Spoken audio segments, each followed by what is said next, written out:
تو یہ کم نہیں، تو اس کا بھی آپ کو خاص خیال رکھنا ہے، محبت سے کہتے سبحان اللہ۔ غلام شاہ بطحا ہوں، غلام شاہ بطحا ہوں، تو مجھ کو کیا سمجھتا ہے، غلام شاہ بطحا ہوں، تو مجھ کو کیا سمجھتا ہے، غلام شاہ بطحا ہوں، تو مجھ کو کیا سمجھتا ہے، غلام شاہ بطحا ہوں، تو مجھ کو کیا سمجھتا ہے، غلام شاہ بطحا ہوں، تو مجھ کو کیا سمجھتا ہے، در خواجہ کا مدتا ہوں، تو مجھ کو کیا سمجھتا ہے، در خواجہ کا مدتا ہوں، تو مجھ کو کیا سمجھتا ہے۔ اور کربلا کے حوالے سے شعر کو دیکھیں، کہا شبیر نے للکار کرش مرے لمی سن لے، کہا شبیر نے للکار کرش مرے لمی سن لے، کہا شبیر نے للکار کرش مرے لمی سن لے،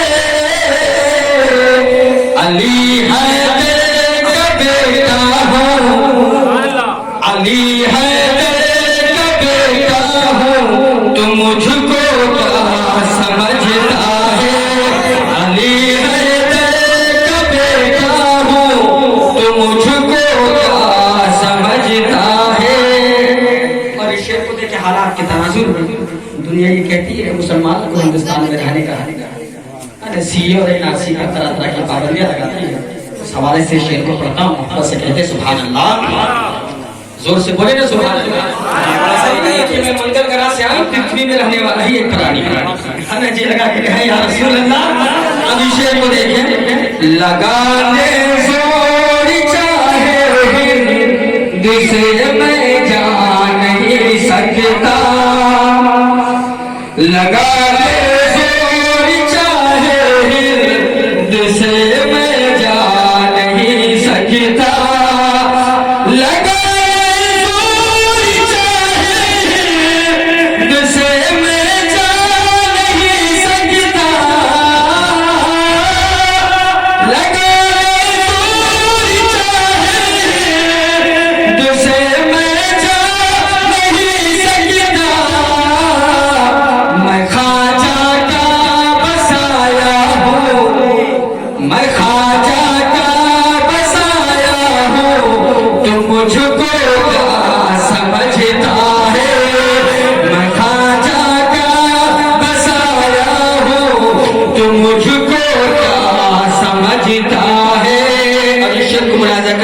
میں سمجھتا ہوں اس کلام کا سب سے خوبصورت شعر ہوگا، بس آپ محبت سے ساتھ دونوں ہاتھوں کو اٹھا کر کہتے یا رسول اللہ، اور محبت سے کہتے یا رسول اللہ، میں خواجہ کا بسایا ہوں، تو مجھ کو کیا سمجھتا ہے، محبت سے کہے یا رسول اللہ، یا رسول اللہ، کوئی بھی گوہری بہکا تو اس سے یہ کہہ دینا،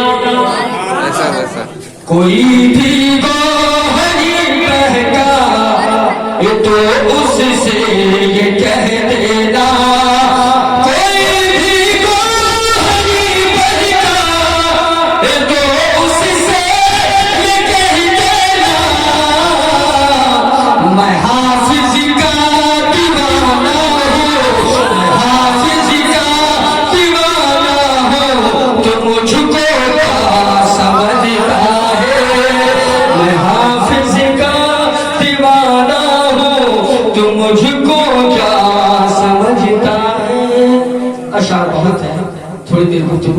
محبت کے ساتھ کہہ دیں یا رسول اللہ، جھوم کر درود پاک پڑھ لیں، اللہم محمد صلی اللہ علیہ وسلم محمد صلی اللہ علیہ وسلم۔ کیا آج کی شام اس خدا وحدہ لا شریک نے ہمیں اور آپ کو اپنے محبوب کی بارگاہ میں تھوڑی دیر کے لیے ذکر کے لیے چن لیا۔ اعلیٰ حضرت عظیم البرکت مجدد اشاعت امام ہمارے رضا حاصل کرے اے یا رسول اللہ، سرور کہوں کہ واقع کو وعدہ کروں، سرور کہوں کہ واقع کو وعدہ کروں تجھے، باغ خلیل کا زیبا کہوں تجھے، باغ خلیل کا زیبا کہوں تجھے، یا رسول اللہ تیری تو وصف عیبی تناہ کسی، یا رسول اللہ تیری تو وصف عیبی تناہ کسی بری، حیرہ ہو میرے شاہ کیا کیا کروں تجھے، لیکن رضا نے ختم سخن اس پہ کر دیا، لیکن رضا نے ختم سخن اس پہ کر دیا، خالق کا بندہ خلق کا آقا آقا تجھے، خالق کا بندہ خلق کا آقا آقا تجھے۔ میرے یار عزیزوں یاد رکھنا، اس پاک پروردگار کا سب سے بڑا فضل یہ ہے کہ اللہ رب العزت نے ہمیں اور آپ کو مسلمان بنایا، اسلام کی گود میں پیدا فرمایا۔ اس رب کا سب سے بڑا فضل ہے۔ اگر آپ پوری دنیا کے حالات کا جائزہ لیں تو بہت سارے مذاہب ہیں اس دنیا میں۔ میں آپ سے باتیں کر رہا ہوں تقریر نہیں، ورنہ رات کے 2 بجے بھی چاہوں تو آپ سے نعرہ لگوا سکتا ہوں۔ صاحب ایمانداری سے تھوڑی دیر سکتے رب کا کتنا بڑا فضل ہے۔ اس پوری دنیا میں بڑی بڑی باتیں مسئلہ ہیں، لیکن بڑے مگر خدا کا فضل کتنا ہے کہ رب نے ہمیں اور آپ کو اسلام کی دامن نہ پیدا ہے، مسلمان بنا کر یاد رکھنا بزرگوں کا یہ شیوا ہے کہ میرے عزیزوں، رب کی بارگاہ میں اگر دعا کے لیے ہاتھ اٹھاؤ تو کچھ مانگو یا نہ مانگو، خاتمہ بھی خیر کی دعا ہمیشہ، خاتمہ بھی خیر کی دعا ہمیشہ۔ ہماری اور آپ کی کیا مثال، ہماری اور آپ کی کیا اوقات، ہم اور آپ نہایت ہی گنہگار اور کمتر بندے ہوتے، مگر آئیں ذرا بڑی پیر دستگیر شہباز لامکانی قطب ربانی سیدنا شیخ عبدالقادر جیلانی کے، جن کا مقام اور رتبہ یہ ہے ٹھوکریں مار دیتے مردہ زندہ، جن کے در سے ولایت کی خیرات بڑھتی ہے، اس غوث پاک کی بات کرا، جن کا رتبہ یہ ہے کہ کوئی اگر انکار کر دے کہ سرکار غوث پاک کے قدم کے نیچے نہیں رہنا چاہتا تو اس کی ولایت چھین دی جاتی ہے، اس غوث پاک کی بات کرتا ہوں۔ عید کا دن ہے، مریدین خوش ہیں، غلام خوش ہیں، عید کے دن ہمارے بچے بھی، گھر کا ماحول بھی بڑا سازگار رہتا ہے، سب خوش ہوتے ہیں، بولیے نا، دل میں خوشی کی لہر ہوتی ہے۔ مگر اس عید کے دن سیدنا شیخ عبدالقادر جیلانی کے آنکھوں میں آنسوؤں کا سیلاب ہے۔ مریدین آئے، کہا آج عید کا دن ہے نا، پھر آج آپ روتے کیوں ہیں؟ بچوں کے لبوں پر خوش ہے، گھر کا ماحول خوبصورت ہے، نوجوان خوش ہے، حضور آج آپ روتے کیوں ہیں؟ یہ تو خوشی کا دن ہے، عید کا دن ہے، رمضان کا مہینہ ہم نے گزارا، روزے رکھے، تب اس کے بدل میں خوشی کے لیے نعمت کے طور پر یہ تو عید ملی ہے، آج تو خوش ہونا چاہیے، آج آپ روتے کیوں ہیں؟ سیدنا شیخ عبدالقادر جیلانی کا جواب سنو مسلمان، بڑی پیر فرماتے ہیں غلاموں یاد رکھنا، عبدالقادر کی عید اس دن ہوگی جس دن عبدالقادر کا خاتمہ ایمان پر، عبدالقادر کا خاتمہ ایمان پر ہوگا اور قبر میں جانے کے بعد مصطفیٰ نانا جان کا دیدار، اس دن عبدالقادر جس ایمان کو ہم نے ہلکے میں لیا، جس اسلام کو ہم نے ہلکے میں لیا، یاد رکھنا پیارے، اسی قرآن کو پڑھ کر لوگ گمراہ بھی ہوئے ہیں اور اسی قرآن کو پڑھ کر لوگ ولی اللہ بھی ہوئے۔ کیا تسلیمہ نسرین نے قرآن نہیں پڑھا تھا؟ تو یاد رکھنا اسلام یہ سب سے سچا اور پکا حق مذہب ہے مضبوطی کے ساتھ اور اس ایمان کی حفاظت کر خاتمہ بالخیر کی دعا بڑے بڑے بزرگ کیا کرتے۔ اسلام کا جو قاعدہ ہے، جو اصول ہے، اس میں ہمیں اور آپ کو چلنا ہوگا اگر ایمان کی حفاظت چاہتے ہیں۔ ابھی آپ نے سنا ہے حضور دادا سرکار کتنے سال تک چیلا کی؟ بولیے نا، ابھی آپ نے فوراً سنا 12 سال تک چیلا فرمایا۔ میرے عزیزوں تھوڑی تحقیق یہ بھی کر لینا، ان 12 سال کے چیلوں میں صرف وہ چیلے ہی کرتے رہے، تسبیح پڑھتے رہے، یا نماز پنجگانہ بھی پڑھتے رہے؟ اس چیز کی بھی تحقیق کر لیں کہ نماز پنجگانہ کو چھوڑ کر وہ تسبیح پڑھتے تھے۔ میرے عزیزوں یاد رکھو، اسلام فیس بک اور یوٹیوب سے سمجھنے کی چیز نہیں ہے۔ بولو نا ایمانداری سے سبحان اللہ۔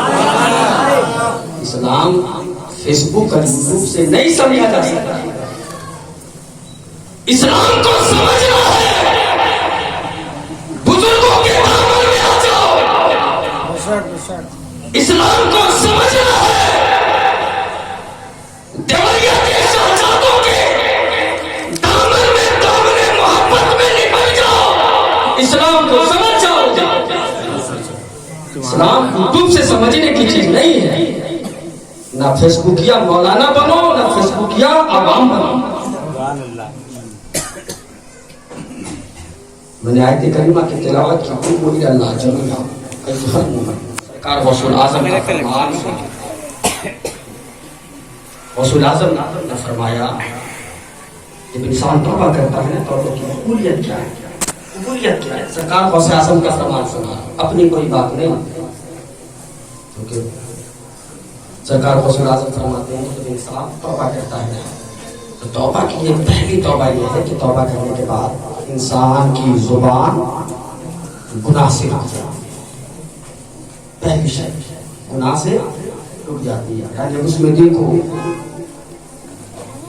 اب اس کی زبان کیا جھوٹ غیبت اور چغلی سے پاک ہے یا نہیں ہے؟ اگر جھوٹ غیبت اور چغلی سے پاک نہیں تو سمجھ لینا کہ ابھی یہ توبہ نہیں ہوگی۔ زبان جھوٹ اور غیبت اور چغلی سے پاک۔ دوسری بات سرکار غوث اعظم فرماتے اب دل کے اندر جانا، جب زبان دیکھ لو کہ جھوٹ اور غیبت سے پاک ہے، اب توبہ کی جو دوسری باتیں بتائی نیت کی۔ سرکار غوث اعظم فرماتے دل میں دیکھو کہ دل حسد بغض اور کینہ سے پاک، دل حسد اور کینہ سے پاک ہوا یا نہیں۔ اور تیسری باتیں جو سب سے اہم بتائی وہ یہ کہ اب یہ دیکھو کہ جس جگہ سے ہم نے گناہ اٹھایا تھا، جس مقام سے، جس کی صحبت سے ہم نے گناہ کمایا تھا، جس کی صحبت سے، جس کے سنگت سے، جس معاشرے میں رہ کر ہم نے گناہ بٹورے تھے، اب اس کی سنگت سے دور ہوا یا نہیں ہوا؟ اگر اس سنگت سے دور ہو گیا سمجھ لینا انسان توبہ کیا، اس سنگت سے دور ہو گیا۔ سرکار غوث اعظم فرماتے اب ایک حدیث سنو اور بخاری اور مسلم کی حدیث ہے، غزوہ تبوک کا موقع ہے۔ آقا علیہ السلام نے اعلان فرما دیا، جس اسلام کو آپ نے ہلکا سمجھا، جس ایمان کو ہلکا سمجھا، مگر دیکھو آقا علیہ السلام نے اعلان کیا کہ صحابیوں جہاد کے لیے تیار ہو۔ سب صحابی تیار ہو گئے جہاد کے لیے۔ صحابی رسول تھے حضرت کعب بن مالک رضی اللہ عنہ، بڑے جلیل القدر صحابی تھے کعب بن مالک۔ جہاد کے لیے جب تیار کر لیے، انہوں نے بھی جہاد جانے کی تیاری کی۔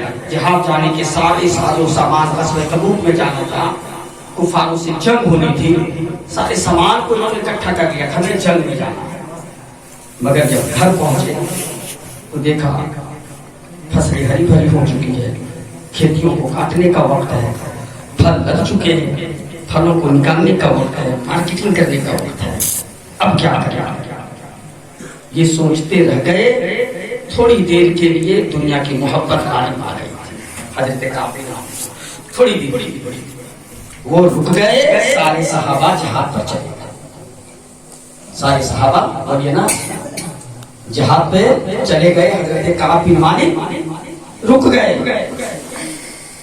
جب پیغمبر اسلام آقا علیہ السلام جہاد سے واپس آتے تو آقا علیہ السلام نے ناراضگی کا اظہار کیا. اس سے باتیں بن گئی. کعب بن مالک گئے معافی مانگنے کے لیے. حضور معاف فرما دے. آقا نے چہرہ پھیرا. آقا نے چہرہ پھیر لیا اور اعلان کر دیا صحابیوں یاد رکھو کوئی بھی کعب بن مالک سے گفتگو نہ کرے.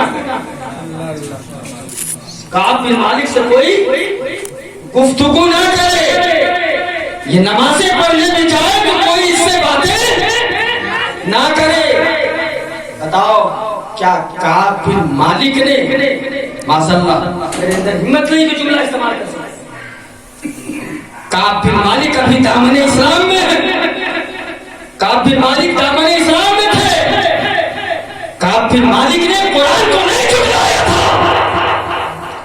کعب بن مالک نے مصطفیٰ کے شان میں گستاخی نہیں کی تھی. کعب بن مالک نے خدا کی شان میں گستاخی نہیں کی. صرف دنیا کی تھوڑی سی محبت والی بات گئی تھی جو غزوہ تبوک میں نہیں گئی تھی. آقا نے چہرہ پھیر کر کہا اس سے کوئی کلام بولیے نا کوئی بات نہ کرے. مدینے میں جتنے لوگ تھے سب نے اپنا چہرہ پھیر لیا. کعب بن مالک کا سوشل بائیکاٹ ہوا. گھر والے رشتے دار کی بات کرنا بند کر دیے. وہ جاتے مسجد میں نماز پڑھتے ایک کنارے بیٹھ جاتے روتے رہتے مگر کوئی اس سے بات نہ کرتا. اب ذرا غور کرو مسلمان. یہ کعب بن مالک جو صحابی رسول ہیں جنہوں نے مصطفیٰ کے پیچھے اصل مصطفیٰ کے پیچھے مغرب مصطفیٰ کے پیچھے عشاء مصطفیٰ کے پیچھے فجر مصطفیٰ کے پیچھے تینوں رات جو آقا کا چہرہ دیکھتے رہتے تھے. کعب بن مالک نے کسی صحابہ سے لڑائی نہیں کی تھی. کعب بن مالک نے کسی سے جنگ نہیں کی تھی. کعب بن مالک نے نہ خدا کے شان میں گستاخی کی تھی نہ مصطفیٰ کے شان میں. صرف دنیا کی محبت غالب آ گئی تو غزوہ تبوک میں نہیں گئی تو نبی نے اس کا سوچا. اسلام میں رشتے داری نہیں بنائی گئی ہے. کربلا کی تاریخ کیا یاد نہیں ہے. امام حسین میدان کربلا کہا حسین پانی چاہتے ہو تو سب دے دوں گا, دولت چاہیے تو لے دو, بس میرے مقابلے میں. کیا یزیدی خیمہ میں لوگ نماز نہیں پڑھتے تھے؟ کیا حسینی خیمہ میں دوسرے طریقے سے نماز ہوتی تھی؟ میدان کربلا میں یزید کے مقابل میدان کربلا میں حسین کے مقابل کون تھا؟ بولیے نا کون تھا؟ بولیے نا یزید تھا. حسین کے مقابلے میں کون کھڑا تھا؟ یزید نا. یزید کسی ایرو گیرو نتھو خیرو کا بیٹا نہیں تھا. یزید صحابی رسول امیر معاویہ کا بیٹا تھا. کون تھا یزید؟ امیر معاویہ کا بیٹا تھا. ایمان کی حفاظت کرو, پہچانو. سیدنا عبدالقادر فرماتے ہیں جو اس قادر کا نہیں ہو سکتا وہ عبدالقادر کا نہیں کر سکتا. ارے جو اس قادر کا نہیں ہو سکتا وہ عبدالقادر کا کیا. کھڑا کون تھا؟ یزید بیٹا جس کا صحابی رسول کاتب وحی جلیل القدر صحابی امیر معاویہ. مگر حسین نے یہ بتا دیا میدان کربلا سے میرے مصطفیٰ نانا جان کی امت کو یاد رکھنا دنیا میں ہزار باتیں آ جائے کسی کے پیچھے جانا تو امام دیکھ کے جانا. محبت کے ساتھ بولو یا رسول اللہ. امام کیسا ہے یہ دیکھ کے جانا. اگر امام مصطفیٰ کا وفادار ہے اہل بیت کا وفادار ہے تو ہاتھ باندھ کر پیچھے کھڑا ہو جانا. اور اگر امام نبی کی شریعت کا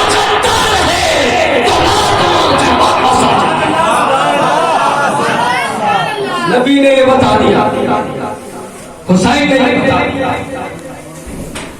شہزادے حبیب رحمہ کی عظمت کو پہچانو، جن کے آباء و اجداد نے پیدل چل چل کر علاقے کو سینچا، گاڑیاں آج ہیں، اسکارپیو آج ہے، مگر اس زمانے کو یاد کیجیے جس دور کو حبیب رحمہ نے پیدل چل چل کر لوگوں کو دین کی دعوت دی، اسلام کی دعوت دی، ایمان پر لوگوں کو قائم رہنے کی دعوت دی۔ پیر خوبصورتی کا نام نہیں ہے، پیر خوبصورت اچھے لمبے لمبے بال ہو جائے اس کا نام نہیں ہے، اچھی تقریر اس کا بھی نام نہیں ہے، مبلغ علم کو پہچان ہوگا۔ اچھی تقریر کا نام پیر نہیں ہے،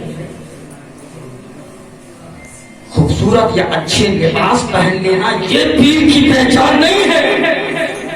حالات یہ ہو گئے ہیں کہ آج کی تاریخ میں جس کا پیر جتنا ننگا اتنا بڑا پہنچا۔ ہاں جملے بولنے میں ڈر نہیں رہتے، پیر نہ تو اچھے لباس پہننے کا نام ہے، نہ اونچی لمبی ٹوپی لگانے کا نام ہے، نہ اچھی تقریر کرنے کا نام ہے۔ شریعت مصطفیٰ کی جو حفاظت کرے وہی سب سے بڑا پیر ہے۔ تاریخ میں دو پہلو مجھے نظر آتے ہیں، دو پہلو۔ اندرا گاندھی کی حکومت تھی، دونوں پہلو کو گنا تو بالکل مختصر۔ اندرا گاندھی کی حکومت تھی، نسبندی پر علماء ہند نے فتوی پہ مہر لگا دیا تھا کہ نسبندی کرنا جائز ہے۔ بریلی کا وہ مفتی اعظم ہند جس نے کہا نسبندی حرام ہے۔ کسی نے کہا حکومت سے کہ جا کر اگر مصطفیٰ رضا خان مفتی اعظم ہند سے بھی اگر دستخط کروا دو کہ نسبندی یہ جائز ہے تو بات آسانی سے بن جائے گی۔ لوگ پہنچے، مصطفیٰ رضا خان اس پی بڑی ٹیم پہنچے، کہا حضور حکومت کے لوگ آئے ہیں۔ کہا وہ کیوں آئے ہیں؟ میں نے بولا یہی نہیں، یہ بزرگوں کی ادا ہے، ہم تو طلبے چاہتے ہیں کہ ہاتھ باندھ کر پیچھے کھڑے ہو جانے والے، کیوں؟ کیونکہ ہمارا ایمان ہی کمزور ہو چکا ہے۔ میں نے بلایا، اس وقت تو عصر کی نماز کا وقت ہے، نماز پڑھوں گا، نماز پڑھنے کے بعد پھر قبرستان جانا ہے، پھر آنا ہے، پھر کچھ تعویذات کمانا ہے، قرآن کی تلاوتیں ہیں، وقت ہی نہیں، اسے کہہ دو دوسرے دن آئے۔ پھر آئے، کہا بات کیا ہے؟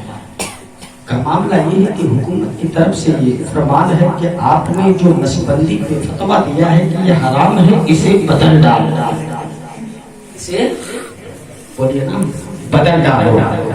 مصطفیٰ رضا خان مفتی اعظم ہند کو دیکھا کہ جو پتلا دبلا کھڑا ہے مگر تیور الگ ہے، کہا بدل ڈالو، کہا بدل ڈالو، کہا بدل ڈالو، کہا ہاں اسے بدل ڈالو۔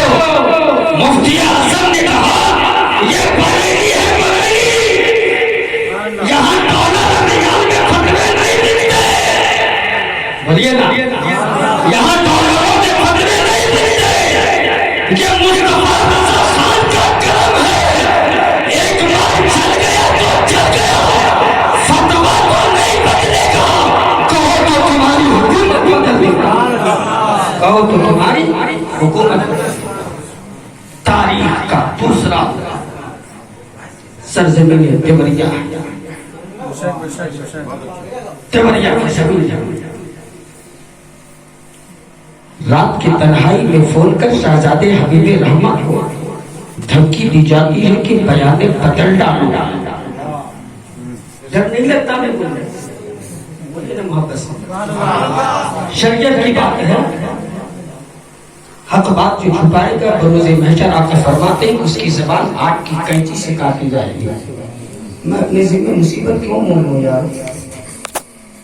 ہم سب گنہگار ہیں، بدکار ہیں، خطاکار ہیں، جھوٹ بولا ہم لوگوں نے، نہ جانے دن بھر ہم نے، نہ جانے کس کی غیبت کی، مگر اگر ایمان رہے گا نا تو اس مصطفیٰ کا کرم ہوگا کا شفاعت کا ذمہ اٹھا گیا اس کی بھی حفاظت کرنا کہا بیانے بدل ڈالو آواز آئی فون کیوں کیے ہو مصطفیٰ رضا خان مفتی اعظم ہند کی عطا مریم میں بھی دیکھو کہا میں نے بلایا نہیں تو آئے کیوں شہزادے حبیب رحمان نے کہا جب میں نے تجھ سے کچھ کہا نہیں تو فون کیا کہا بیان بدل ڈالو کہا ہوا کیا کہا بیان بدل ڈالو کہا بدل ڈالو کہا بدل ڈالو نہ بدلوں تو خیر نہیں ہے آپ اپنا انجام سمجھ لیں مگر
شہزادے حضور حبیب الرحمان کہا سنو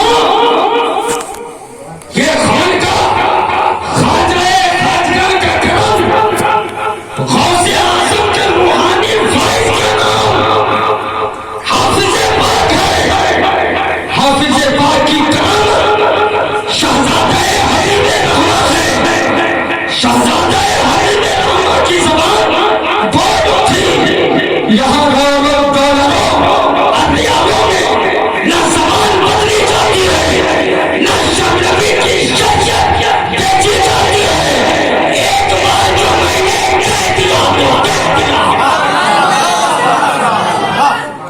ایک بار کہہ دیا تو کہہ دیا شہزادے حبیب رحمان نے اپنی جان کی بازی لگا دی مگر نبی کی شریعت کا سودا نہیں ایسے پیر کا دامن چھوڑ کر تجھے لندن جانے کی ضرورت نہیں ہے ایسے پیر کو چھوڑ کر تجھے پیرس امریکہ کے گلیوں میں گھومنے کی ضرورت نہیں ہے ایسے حق والوں کا دامن چھوڑ کر تجھے غیروں کے دامن میں پناہ لینے کی ضرورت نہیں حق کو پہچانو بہرحال آخری بیٹھک اس پوری کرتا ہوں کعب بن مالک کو سوشل بائیکاٹ کیا گیا صرف اس بنیاد پر انہوں نے کے دل میں دنیا کی محبت غالب آ گئی تھی اور وہ غزوہ تبوک میں نہیں گئے تھے جبکہ انہوں نے نہ کفر کیا تھا نہ قرآن کو جھٹلایا تھا نہ نبی کے شان میں غصہ کر کے روتے رہے کوئی مدینے والے ان سے نہ باتیں کرتے گھر والے رشتے دار سب چھوڑ گئے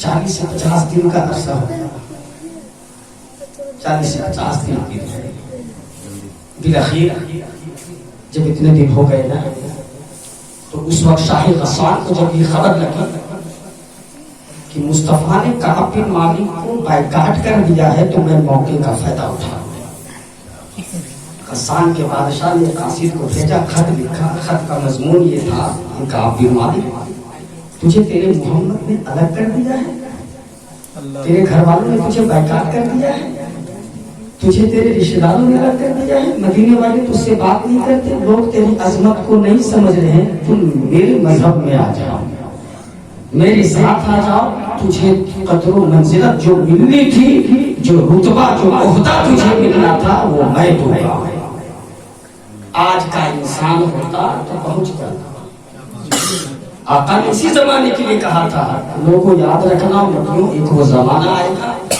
کہ لوگ صبح کے وقت مسلمان ہوں گے شام کے وقت کفر کے دلدل میں جائیں اور کوئی شام کے وقت مسلمان ہوگا تو صبح کے وقت کفر کی دلدل میں چلا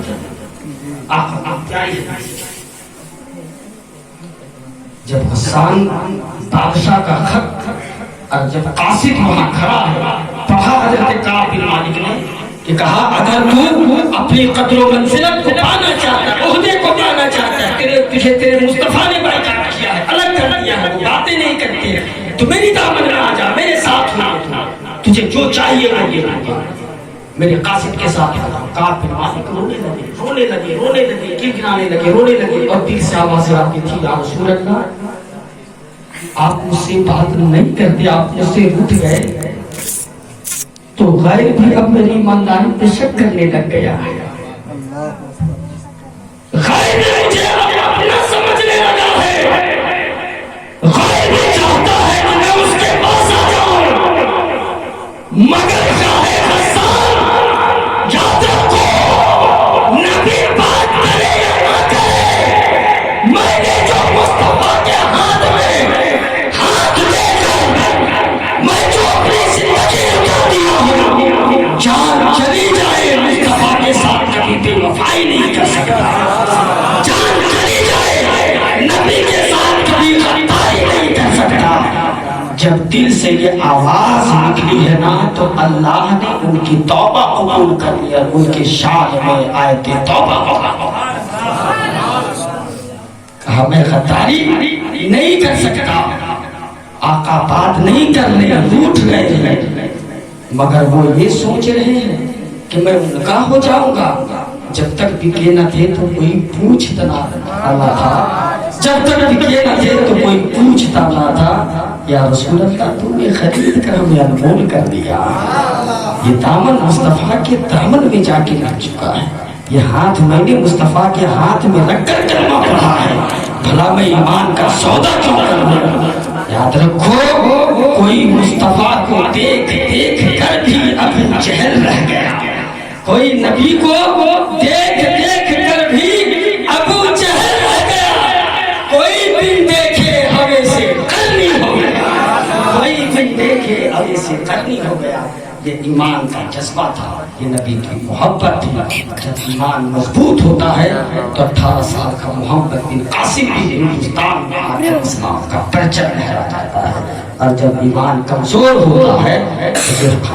حالت بدل جاتی ہے اس لیے مسلمانوں اپنے ایمان کا سودا مت کرو ایمان کی حفاظت کرو پکے سچے سنی صحیح عقیدہ مسلمان بن کر رہو قرآن کی تلاوت کرو بچوں کو اچھی تربیت دو خدا کی بارگاہ میں دعا گو کہ مولا ہم سب کی خطاؤں کو معاف فرمائے مجھ فقیر سے نظر سے بولنے میں کوئی خطا یا سبقت نثاری بھول ہوگی تو صدق دل سے سیدھے نور پر میں توبہ کرتا ہوں استغفر اللہ رب من کل ذنب و اتوب الیہ استغفر اللہ رب من کل ذنب و اتوب الیہ توبہ و استغفار ہمیشہ پڑھتے رہیے ضروریات دین کو حق مانیے ضروریات دین کو حق ماننا یہ ضروری ہے یہ ایمان کی پہچان ہے نماز ضروریات دین میں سے ہے مسلمان کو مسلمان جاننا یہ ضروریات دین میں سے ہے اور کسی کافر کو کافر جاننا ضروریات دین میں سے ہے اگر کوئی غیر مسلم ہے غیر ہے کوئی غیر مسلم ہے تو ضروریات دین میں سے ہے وہ کافر ہے تو کافر ہے کوئی 60 خداؤں کو اور 360 بتوں کو مانتا ہو تو وہ کافر ہے نا وہ کافر ہے نا یہ ضروریات دین میں سے ہے اور یہ فتویٰ ہے نشہ کافر فقط کفر اس لیے ضروریات دین پر عمل کیجیے اللہ کی بارگاہ میں دعا کروں مولا ہم سب کو خاتمہ بالخیر فرمائے بزرگوں کے دامن میں رہنے کی توفیق عطا فرمائے مولا ہم سب کو پکا سچا نمازی بنائے ہمیں نافع عطا فرمائے السلام علیکم ورحمۃ اللہ وبرکاتہ بہت اچھے